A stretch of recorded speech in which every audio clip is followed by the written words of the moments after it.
महाराज जी आपको कोटि कोटि प्रणाम। महाराज जी, हम सभी श्री राम मंदिर ट्रस्ट प्रतिनिधि एवं तिलक चैनल प्रतिनिधि के रूप में आपसे श्री राम मंदिर नवनिर्माण के संबंध में आपके आशीर्वचन एवं अब इसके आगे का मार्ग नई पीढ़ी कैसे तय करे, इसके लिए आपके विचार। हम तो ये प्रार्थना करना चाहते हैं विचार करने वालों से कि भगवान की सत्ता को पहले मानना सीखें। मेरे विचार हैं कि ये गलत है, मेरा विचार है कि ऐसा नहीं होना चाहिए। अरे भगवान शंकर जी कह रहे हैं, प्रयास किया बिका हो ही सोई जो राम रचि राखा, को करी तर्क बढ़ावई शाखा। आज कानों में सुनने को ये गलत हुआ, प्रतिष्ठा ऐसी नहीं होनी चाहिए, ऐसे से ऐसा। राम जी की इच्छा का कोई महत्व तो नहीं रह गया क्या? हम तो बड़े बड़े जनों के चरण स्पर्श करके पूछते हैं कि आप सब भगवत इच्छा का अनुमोदन करने वाले हैं, भगवत इच्छा का कोई महत्व ही नहीं रह गया है क्या? ये प्राण प्रतिष्ठा, क्या ये मंदिर निर्माण, इसमें भगवत इच्छा नहीं है, केवल मनुष्य की इच्छा है। तो हम ये चाहते हैं जो भी हो रहा है, जो भी होगा, तो मेरे प्रभु प्रेरित करते रहेंगे, किसी न किसी की बुद्धि में बैठ के बलात् करा लेंगे। आप चाहे जितना अपनी बुद्धि लगाएं, किसी की बुद्धि से भगवत विधान को नहीं टाला जा सकता। वो ही सोई जो राम रचि राखा। अरे प्रभु विराजमान है तो नाचना चाहिए, आनंदित होना चाहिए, हमारे प्रभु पधारे भाव से, कि वहां विरोधी भाव आना चाहिए। तो हमें लगता है कि आगे जो होना है भगवान हमारे पहले से निश्चित किए हैं और वो आप सबकी बुद्धि में छा जाएगा। जबरदस्ती वही करवाएंगे जो उनकी इच्छा है। प्रभु आज्ञा अपेल श्रुति गाई, प्रभु आज्ञा जेहिका जस होई। जैसी आज्ञा वैसे ही हो रहा है। इसमें केवल राम जी हैं, केवल राम जी जो हमें दिखाई दे रहा है, केवल राम जी। उनकी इच्छा वो आपको निमित्त बना दे, वो किसी महत्पुरुष को निमित्त बना दे, किसी साधारण को निमित्त बना दे, ये उनका खेल चलता रहता है। लेकिन करें करावें आप सब। जरा उनकी भी मुस्कुराहट तो देखते कि मालिक आपकी क्या, कौन ऐसा है? जब स्वयं भगवान शंकर उनका नाम जप करते हैं, उनका चरणोदक धारण करते हैं गंगा जी, तो भाई मुझे तो नहीं लगता कोई ऐसा ज्ञानी है जो राम जी को नहीं मानता। और जब राम जी को मानते हो तो राम जी की इच्छा को नहीं पहचान पाए क्या? अगर इच्छा को पहचान पाए तो फिर हो ही सोई जो राम रचि राखा। फिर विरोध तर्क मुझे तो कम समझ में आता है। तो ये भी राम जी की इच्छा है कि जहां विरोध की भावना है वहां विरोध को पुष्ट कर रहे हैं, जहां अनुरोध विनय की भावना है वहां अनुरोध और विनय को पुष्ट कर रहे हैं। लेकिन धन्य भाग है जो इस महामहोत्सव के निमित्त बने। अहोभाग्य है, गर्व है इस बात का कि हमारी 500 वर्ष से जो भावनाएं विचलित थी, जो भावनाएं रुदन कर रही थी, आज मुस्कुराने का अवसर मिला। प्रभु अपने स्वयं प्रताप से विराजमान हो गए, स्वयं प्रताप से। उन्हीं का प्रताप, हम तो निमित्त मात्र किसी को कह सकते हैं, प्रताप तो श्री राम जी का ही है। हनुमान जी से पूछा राम जी ने स्वयं, आप रावण के द्वारा सुरक्षित लंका को विध्वंस करके इतने योजन समुद्र को पार करके, बहुत बल का कार्य है। हनुमान जी महाराज क्या कहते हैं कि नाथ मेरी प्रभुता तो यही है, इस डाल से उस डाल तक जाना, इतनी केवल प्रभुता है। लाग सिंधु हाटकपुर जारा, निश्चर गण बध विपिन उजारा, सो सो तो प्रताप रघुराई, नाथ न कछु मोरी प्रभुताई।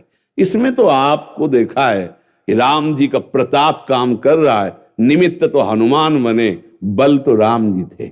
स्वयं हनुमान जी कह रहे नाथ न कछु मोरी प्रभुताई। ये जितना भी हुआ ये राम जी के प्रताप से। हमें तो नाचना, हमें तो आनंद उत्सव मनाना आता है। हमारे स्वामी विराजमान हुए हैं। अब आगे जो ऊपर का वो उनका विधान है, वो अपने आप होता चला जाएगा, पहले से निश्चित हो चुका है। हर व्यवस्था पहले से निश्चित है, अर्थव्यवस्था पहले से निश्चित है, विधान पहले से निश्चित है, कोई रोक नहीं सकता। वो विधान अपने स्वरूप में प्रकाशित होता ही है जो भगवान रच देते हैं। बस हमको स्वीकार करना है। जहां वो बैठ जाते हैं कुछ अधूरा होता है क्या? वो जहां बैठना चाहें तो उनके लिए कुछ ही पूरे की जरूरत है, वो खुद पूर्ण है। ये सब बाहरी बातों को तो हमें लगता है कि आप सब धैर्यवान बन करके जो श्री राम जी प्रेरित कर रहे हैं हुआ, आगे भी वैसा ही होगा। किसी की सुनना नहीं है और ना किसी को सुनाना है, वही करना है जो प्रभु प्रेरित कर रहे हैं, और अपने आप प्रेरित करते रहेंगे। हमारी हृदय से, रोम रोम से बिल्कुल संपूर्ण संपूर्ण आसक्ति है वहां। जब भगवान विराजमान हो गए तो वो पूर्ण है। वो जहां बैठते हैं ना वो सब पूर्ण होता है, इन्हीं से सब पूर्ण होता है। हर अनुष्ठान इन्हीं से पूर्ण होता है। ये नहीं तो सब अपूर्ण है, और ये जहां बैठ गए वहां पूर्ण है। पक्का समझो, सब पूर्ण। एक ईंट रख दी तो पूर्ण परमात्मा जिनका विट्ठल कहा जाता है वो उसी में खड़े हैं, आज भी पूर्ण है। एक ईंट भी पूर्ण हुई। भगत ने रख दी ना एक ईंट की, महाराज इस पर आसन ग्रहण करो, जब माता पिता की सेवा हो जाएगी तो लौट के आपके दर्शन करेंगे। आज भी उसी ईंट पे खड़े होकर ये दर्शन कराते हैं पूर्ण परमात्मा कि भक्त के द्वारा दी हुई एक ईंट हमारे लिए पूर्ण है। वहां तो गर्भगृह बन गया, पूरा एक खंड बन गया। और ऊपर का जो निर्माण है वो आगे सियाराम जी फिर करवाएंगे। आगे हो ही रहा है, शुरू ही हो रहा है। तो हमें लगता है किसी की सुनो मत, वो अपने मन को किसी की बात देव मत, अपने मन की बात। जो राम जी प्रेरित कर रहे हैं, खूब मंगल मच रहा है, मंगल ही मचता रहेगा। मंगल भवन का ग्रह है, मंगल भवन विराजमान है, और वहां किसी के आशीष, सलाह, विचार इनकी जरूरत नहीं है। समस्त विचारों के समुद्र स्वयं विराजमान है, समस्त आशीर्वादों के आशीर्वाद विराजमान है। बहुत बहुत, अरे जहां असंख्यों भक्तों की भावनाएं जुड़ गई हैं वहां कुछ अधूरा रह सकता है कि नहीं? मंत्र में, भावना में, दोनों में भगवान विराजमान है।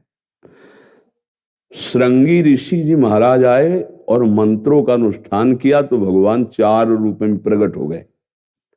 ब्रह्म ऋषि, श्रृंगी ऋषि आए और पुत्रेष्टि यज्ञ करवाई मंत्रों के द्वारा, तो भगवान का अवतार हो गया। संशय है क्या किसी को? तो जब मंत्रों का अनुष्ठान होकर प्राण प्रतिष्ठा हुई तो संशय है क्या? ये मंत्र हैं, ये भाव है, और हम भारतवासियों के प्राण हैं। राम जी प्राण हैं। हम सब उन्हीं के विचारों से विचारवान हैं, हमारे विचार से वो नहीं है। उनके विचार देने से हम विचारवान हैं, उनके देने से हमारे अंदर ज्ञान विज्ञान है, हमारे ज्ञान विज्ञान से वो नहीं है, उनसे हम हैं। सब तरंगे हैं, राम जी समुद्र हैं। तरंगे उछल भी रही हैं तो समुद्र में उछल रही। ऐसी करोड़ों तरंगे पैदा करता है समुद्र, लेकिन एक तरंग की ताकत नहीं कि समुद्र खड़ा कर सके। वो राम जी समुद्र हैं, और हम सब जितने भी महात्मा हैं सब उसी समुद्र की तरंग हैं, है नहीं? हाँ, तो हम अपने विचारों को गुप्त रखें और दूसरे विचारों को अपने अंदर पहुंचने न दें। और वो जो है वो पूर्ण है, वो जहां बैठते हैं वहीं पूर्णता आ जाती है। मूर्ख आदमी के हृदय में वो प्रकाशित हो जाए तो सबसे बड़ा ब्रह्मज्ञानी बना दे वो।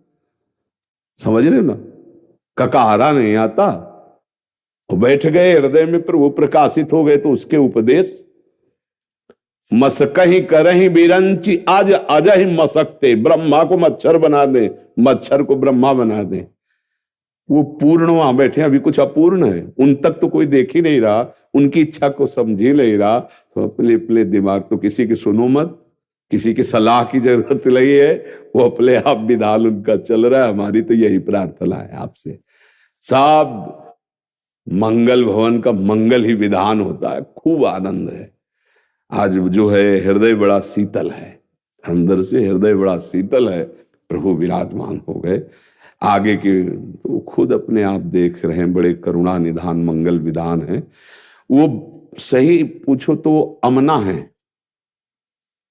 अपने भक्तों के मन का ही वो अनुसरण करते हैं, वो अमना है। अगर हम उनके प्रति रोए तो उनको भी रुदन आने लगता है। हम उनको निराकार माने तो निराकार, हम साकार माने तो साकार। देखो हम अभी उनको नहीं मानकर माया मान रहे तो वही है, वही तो है ना। हाँ, बस उन पर हम तो यही कहते हैं, सबको दृष्टि उन पर रखनी चाहिए। संसारी रखे ना रखे उनसे भूल हो जाए, लेकिन अपने साधु महात्मा वैष्णव आचार्य गुरुजन जो हैं वो दृष्टि वहां रखनी चाहिए, व्यक्ति पर नहीं, उन पर रखनी चाहिए। प्रभु इच्छा क्या है उसको देखकर अनुमोदन करना। तो आप सब उन्हीं पर दृष्टि रखिए, वो अपने आप आपको विचार दे देंगे, अपने आप अर्थ देंगे, अपने आप व्यवस्था सब बन जाएगी। जैसे बन गई ऐसे आगे बनती रहेगी।